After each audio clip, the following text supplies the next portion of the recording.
Tema 3. Diversidade da população brasileira. Aqui esse personagem aqui da Mônica mostra a diversidade do brasileiro. O brasileiro é diversificado em relação à miscigenação e também em relação aos migrantes estrangeiros que povoam o nosso território, contribuindo para essa miscigenação.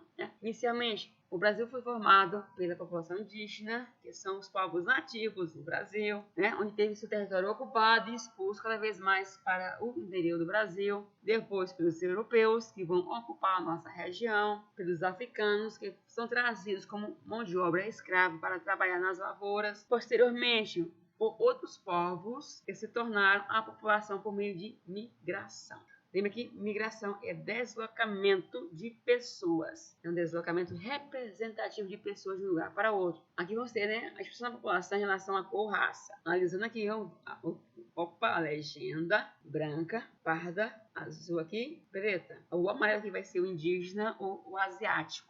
Aqui vai ser o tamanho da população. Quanto maior a bola, a bolinha pequena corresponde a 491 mil habitantes. A bola média aqui corresponde a 20.628 habitantes. E a bola maior corresponde a 43.769 habitantes. Aí compara a bolinha, aqui a bolinha. Aí a maior concentração, vamos pegar essa aqui em São Paulo, onde eu vou comparar aqui os dados com a legenda. A cor azul vai ser o quê? Vai ser os pretos. O preto vai ser esse menorzinho aqui, ó. Vai ser pretos. Aqui o pardo vai ser o verde. E aqui a maioria vai ser branca. O sul do Brasil, a maioria é branca, descendência europeia. Rio de Janeiro, olha, não é a maioria não, tá? Ó, comparando esse tamanho aqui com esse tamanho aqui, esse aqui tá um pouquinho menor do que esse aqui. Aqui é branca. E aqui em Minas Gerais, eu vou ter a maioria parda. E aqui na Bahia, a maioria parda devido à miscigenação. Parda também, miscigenação. Ceará, parda. Maranhão, parda. Distribuição da população indígena por região em 2010. Comparando aqui, fora das terras indígenas, Eu coloquei para vocês, inicialmente, a população do Brasil no período colonial era mais de 5 milhões de habitantes. Esses 5 milhões de habitantes foram totalmente exterminados pelos migrantes europeus e os sobreviventes fugiram para o interior do Brasil. Em 1500, tínhamos mais de 5 milhões. Em 1980, tínhamos no Brasil 200 mil indígenas. Por causa de 2018, mas o dado é 2018, data, por causa de 2020. 365 mil. Sendo que foram declarados 680 mil. Declarar-se uma coisa não quer dizer que você é, tá? Você perguntar se o brasileiro é negro, ele vai dizer que ele é negro. Ele vai dizer que ele é um mulato, café com leite. Ele não sabe analisar qual o critério da sua etnia. Então, se for necessário uma avaliação dentro da nossa Constituição, você não pode dizer que a pessoa negra, se ela é branca, ela tem a opção de dizer isso. Tá? É uma opção. Você chamar um indivíduo de negro passa a ser o quê? Uma discriminação. É crime. Então, cuidado em relação à utilização de termo negro, preto. Para alguns são sinônimos de discriminação. No Brasil, aqui representa as terras indígenas, mais de 500 mil hectares. No norte, apresenta a maior quantidade de terras indígenas, porque é área de floresta. A maior parte dessas áreas são reservas indígenas. Algumas estão legalizadas, mas a maioria está na justiça para serem legalizadas. Algumas estão sendo disputadas com garimpeiros que estão explorando as terras indígenas ilegalmente em busca de ouro. No Nordeste, vamos ter terras indígenas, população indígena, a quantidade fora da reserva indígena. O Centro-Oeste permanece na reserva, sai da reserva. A maior parte da população indígena que sai da reserva, ela sofre miscigenação. E durante muito tempo eles consideravam não índio. E recentemente, estão colocando como indígenas. Por isso que teve um aumento aqui dessa declaração de 680 mil indígenas no Brasil, mas poucos vivem na reserva indígena. Outro exemplo das terras indígenas, a maior parte se concentra no Centro-Oeste, na porção Norte, o Paim, Maranhão, Tocantins, Mato Grosso do Sul. Em relação à população escravizada no século XIX, o escravo no período colonial era o que? Era um produto, chegava pelo litoral, era vendido nos portos e deslocava para as lavouras. As lavouras de Pernambuco, Paraíba, Rio Grande do Norte, Sergipe, Bahia. Espírito Santo, Rio de Janeiro, Minas Gerais, Goiás, Mato Grosso, São Paulo, e aqui chegavam aqui no porto de Itaqui, em São Luís, e deslocavam para o interior do Maranhão, em direção ao Piauí, em direção ao Pará.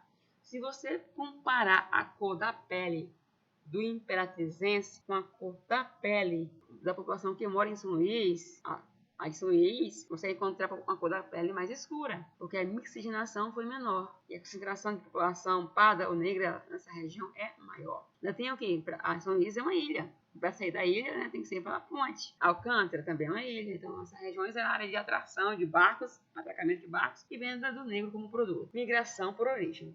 Não esqueça, peraí, migração por origem. Origem é a área onde ele está saindo. O destino é a área que ele vai chegar. Exemplo, em 1884 a 1897, aqui período de deslocamento de imigrantes para o Brasil. O Brasil é o que vai abrir-se a migrantes. Aqui é o período onde o mundo recebe maior mapa de imigrantes. Nesse momento aqui é que os Estados Unidos vai criar barreiras migratórias. Pois ele tinha uma população de 4 mil migrantes. A população, ela o quê? Ela teve um aumento de mais de 400% de uma hora para outra, devido a incentivos para ocupar algumas regiões. A população saiu da área de repulsão e veio para os Estados Unidos para uma área de atração. Aqui nesse período aqui, a palavra vai ser de alemães, espanhóis, italianos, japoneses. Cada período aqui vão ter a quantidade. Ó. Aqui vai entrar a maioria da população. Aconteceu aqui em 1994. Pegando aqui o total aqui. Então, qual foi o período onde o Brasil recebeu o maior número de migrantes? O maior número? 1904 a 1913. 1904 eu tenho o quê? Eu tenho alguns conflitos na Europa, mas não chegou a ser a guerra. A guerra já começa a partir de 14. Em 14 aqui foi a Primeira Guerra Mundial. Essa Primeira Guerra Mundial vai ter 1918. Então a Europa foi área de expulsão. Mas aqui foi pouco o número de imigrantes neste período. Ó. Foi maior em 1904. Brasil residente por país. Por exemplo, nos Estados Unidos encontramos uma par. 410 mil, 1.410.000 pessoas brasileiras habitando essa região. No Paraguai, 302 mil paraguaios brasileiros habitando o Paraguai.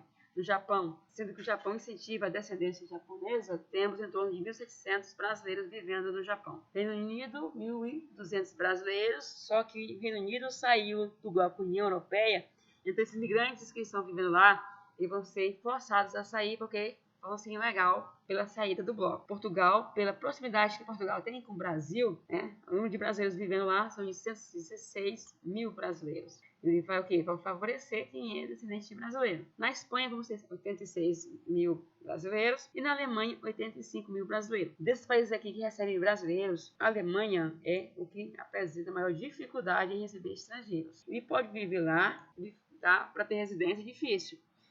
Para morar definitivamente é muito difícil. Um exemplo, um brasileiro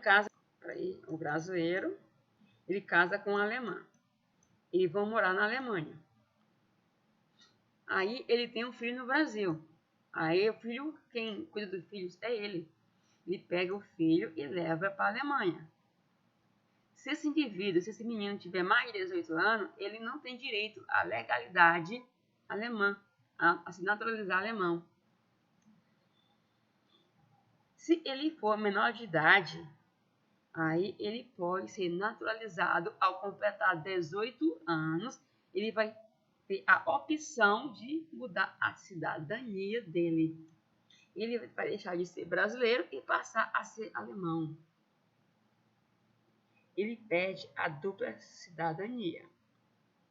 Já aqui, o Japão que recebe brasileiro, o brasileiro que vai para o Japão é aquele que tem descendência japonesa, que vai favorecer ele trabalhar no Japão. Exemplo, a mulher casou com um brasileiro, ela tem descendência. Ambos vão para o Japão. Então, ao ter descendência, ele só tem a obrigação de, a cada ano, comprovar alguns dados para conseguir permanecer mais um ano. A burocracia vai ser menor. Ele pode viver no Japão. Ele, mesmo casando com a japonesa, ele pode separar da brasileira japonesa e casar com a japonesa nativa do Japão. Ele pode realizar isso, tá? Só que para ele optar por ser japonês, ele pode. Ele pode ser brasileiro. Ele casou com a japonesa. Ele pode ser um brasileiro e pode ser um japonês. Ele vai ter dupla cidadania. Mas a japonesa só é japonesa. Qualquer país, o brasileiro, ele vai ser brasileiro. Menos a Alemanha, que ele tem que optar. Devido ao rigor, tá? É político. Principais fluxos migratórios, né? Vamos pegar aqui os maiores lá, para gente acelerar um pouquinho. Eu tenho aqui, ó, maior quantidade. População migra principalmente da Bahia em direção à zona urbana de São Paulo. Eu tenho aqui, ó, do Ceará em direção, ó, à Bahia, em direção a São Paulo, 2005. Se eu pegar o mapa de 1990, eu tenho o Ceará recebendo migrantes. Eu vou ter esse mapa de 1990, a Bahia recebendo migrantes de São Paulo. Aqui é outro momento migratório. Ó, o maranhense, ele sai do Maranhão e vai para São Paulo, ó, pequena quantidade. Vai aqui para Pernambuco, Paraíba, maranhense vai para Alagoas, vai para Bahia, a maioria vai para Bahia aqui, e depois vai para São Paulo, um pequeno contingente. E você visualiza isso também indo aqui, ó, o maior lava de maranhense, ele vai para o Pará.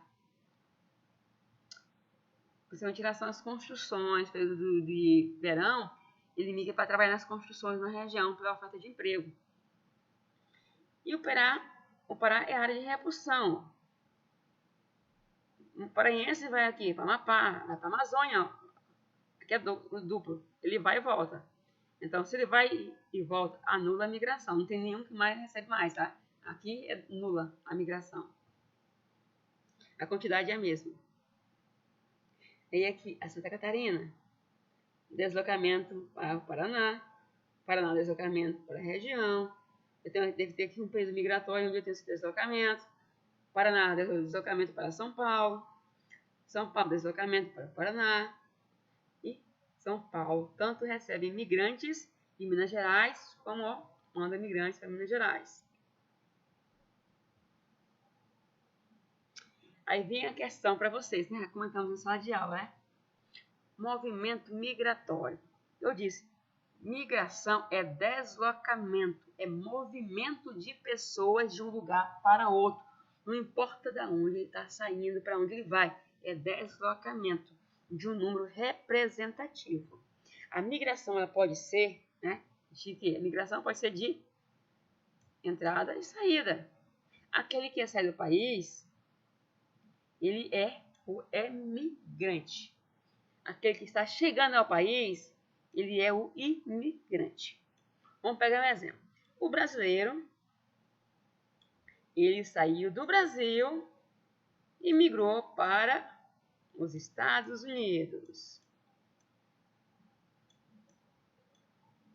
Ele saiu do Brasil. Ele é o quê? É migrante. Ele chegou nos Estados Unidos. Nos Estados Unidos, ele vai ser o quê? Um imigrante.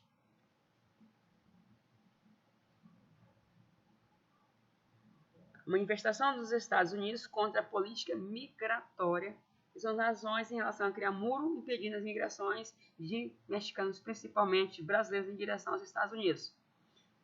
Por que manifestação? Tem que lembrar que cabe ao Estado cuidar do seu povo. Se o país permitir entrada de imigrantes estrangeiros em excesso, pode comprometer a infraestrutura do país em relação a investimento, em relação a serviços, tornando-se precário esse serviço. Tipos de migração. As migrações podem ser externas, podem ser internas. Vou colocar para vocês aqui alguns exemplos. A migração externa ocorre quando um indivíduo se desloca de um país para outro país. Um exemplo, ele desloca de um país, de uma área de expulsão, Brasil, para uma área de atração. Exemplo, Estados Unidos. Uma área de atração, exemplo, Japão. Uma área de atração, Alemanha, Austrália, países desenvolvidos. A maior parte dos países do mundo vamos encontrar uma quantidade específica de brasileiros vivendo. Uma migração de um continente para outro continente. Se o Brasil sai do continente americano e se desloca em direção ao Japão, eu tenho migração de um continente, América, para outro continente, Ásia. Se eu tenho a migração do país Brasil para o país Estados Unidos, a migração é dentro do mesmo continente. Já na migração interna, o próprio nome já diz, dentro, né, ocorre quando o indivíduo se desloca dentro de um mesmo país. Aqui vai ter duas denominações para esse tipo de migração. A migração interregional. Essa migração acontece de uma região para uma região. Essa primeira região aqui é uma região de expulsão. Ele sai da região norte, porque a situação é precária, e vai para uma região que está oferecendo emprego. Que pode ser o quê? Nós vimos que as regiões que são atração hoje é a região sul, região sudeste e a região centro-oeste está em crescimento econômico. Entre regiões. Na migração intra, dentro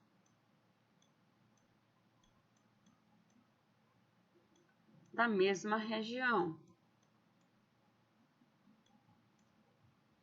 Um exemplo, ele mora numa região de repulsão, que é a região nordeste, e sai do seu estado para outro estado.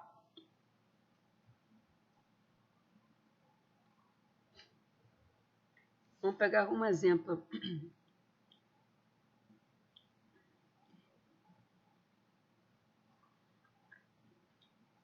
Região de origem, reforçando, são o quê? São áreas de repulsão. Outro sinônimo, área de expulsão. Ou uma área desfavorável. Não tem emprego, não tem moradia, condição de vida precária, está em guerra. Diversos motivos vão tornar aquela área uma área de repulsão que força o indivíduo a migrar para outra região. O principal fator atuante hoje de repulsão de imigrantes são guerras e o fator econômico. Região de destino é a região que ele almeja viver, uma região que vai oferecer melhor condição de vida. Torna-se então uma região de atração ou uma região favorável à ocupação. Principais fluxos migratórios do século XIX e século XX no Brasil. Eu tenho vários momentos. Um momento onde a Europa é uma área de repulsão e um momento onde a Europa torna-se um continente e torna-se uma área de atração. Até 1850, a Europa era uma área de repulsão devido à Revolução Industrial e à precariedade da condição de vida, dezenas de pessoas desempregadas buscando emprego e baixa oferta de emprego. Torna-se a situação precária, obrigando a população europeia a migrar para várias partes do mundo. Como exemplo, o Novo Mundo, que vai ser os Estados Unidos. Em relação à América Latina, como exemplo, o Brasil, que vai receber uma grande leva de imigrantes europeus neste período. Temos outro momento aqui que é a década, de 1914 a 1918, que aqui corresponde à Primeira Guerra Mundial, onde os países envolvidos na guerra tornam-se uma área de repulsão e aqueles que vão recebê-los tornam-se área de atração.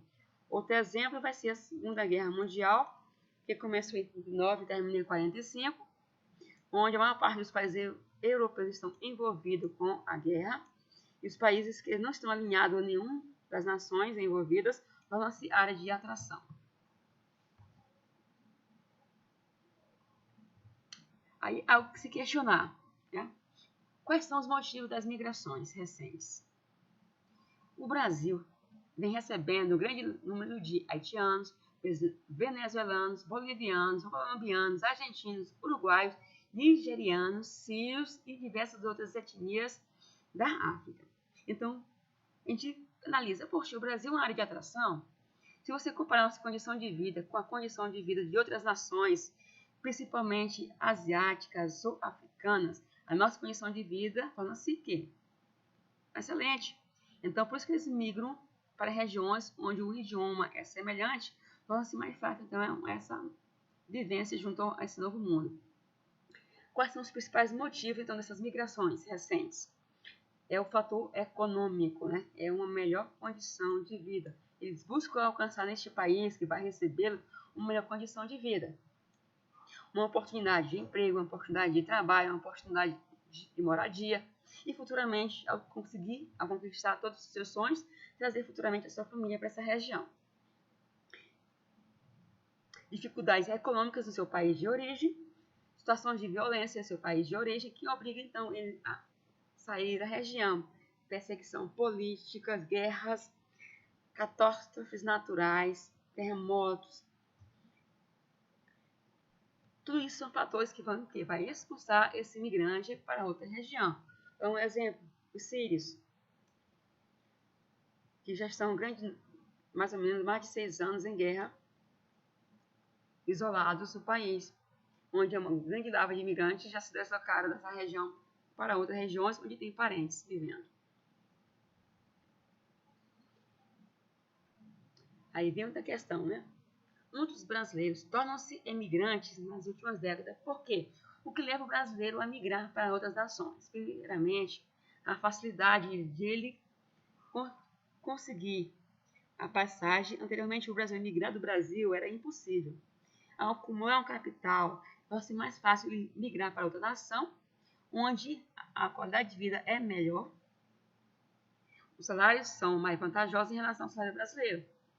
E a maioria deles preferem viver nesses países, e uma minoria prefere ficar nesses países temporariamente, acumular um capital e depois voltar para o Brasil. Migração externa, o próprio nome já diz, né? Externa fora do país. E pode ser entre continentes e entre países. E migrações internas dentro do país. As migrações internas dentro do Brasil, a maior lava de migrações no Brasil, 1850, que foi a principal, e foi os migrantes europeus que vieram para o Brasil. 1950, com os projetos de desenvolvimento do Brasil, construção de Brasília, o projeto da Grande Carajás, a Vale, temos também a Petrobras, implantação de bancos, tudo isso aqui incentiva a migração de nordestino em direção a esses polos de desenvolvimento. E aqui, novamente, reforçando, nordestino. Os principais deslocamentos ocorreram da região nordeste para a região sudeste. Por isso que algumas charts, algumas imagens, alguns textos colocam que o nordestino, ele criou toda a estrutura de São Paulo, toda a ferragem. Ele era a mão de obra que levantou os prédios da capital. Os motivos dessas migrações foram a industrialização, a mecanização das atividades agrícolas, onde uma parte da população que era agrícola, ela não conseguia sobreviver competindo com essa mecanização, tornando esse produto mais barato. Ele foi obrigado a vender a sua terra e migrar para os bens urbanos. Aí vem novamente os termozinhos, né? A área de repulsão, aqui, desse motivo aqui, foi o campo. E a área de destino foi a cidade. O campo corresponde à zona rural e a cidade corresponde à zona urbana. Aí, que tipo de migração ocorre? O deslocamento do camponês para a cidade. Migração ex-rural. As migrações internas no Brasil, de 1960 a 1990, acontecem principalmente nos grandes centros urbanos de São Paulo e Rio de Janeiro, principalmente pelo grande número de indústrias e setores de comércio e serviços predominantes dessa região, que atraíam milhões de imigrantes de diferentes regiões do país, buscando oportunidade de trabalho. E aqui vai entrar a região centro-oeste, que é uma região mais recente. Se você comparar o Nordeste, por ser uma região mais antiga, as migrações nordestinas elas se concentravam inicialmente no litoral e elas não se expandiram para o interior do Nordeste. Já o centro-oeste, por se encontrar próximo da região sul e da região sudeste, ele o quê? A população da região sul e sudeste desloca em direção ao centro-oeste, expandindo a produção industrial e também a produção de pastagens e a produção da soja em direção à região norte, que é a Amazônia, provocando grande desmatamento, grande número de impactos ambientais nessa região. A região centro-oeste e norte recebeu milhares de imigrantes, principalmente nordestinos, atraídos por atividades extrativistas ou pela esperança de adquirir lotes de terras na Amazônia, que são áreas devolutas, tá? É só chegar e ocupar as devolutas, não pertence legalmente a um dono, mas ao governo. Além de agricultores da região sul que estabeleceram no Acre, no Mato Grosso do Sul, assim como na Rondônia, a partir de incentivos de terras doadas pelo governo. E reforçando que a construção de Brasília, que começou em 50 e terminou em 60, foi um grande incentivo para a migração em direção a essa região. A implantação da Zona Franca de Manaus, temos os grandes projetos rodoviários, ferroviários, tudo isso que são incentivos para o deslocamento de pessoas para outras regiões do Brasil.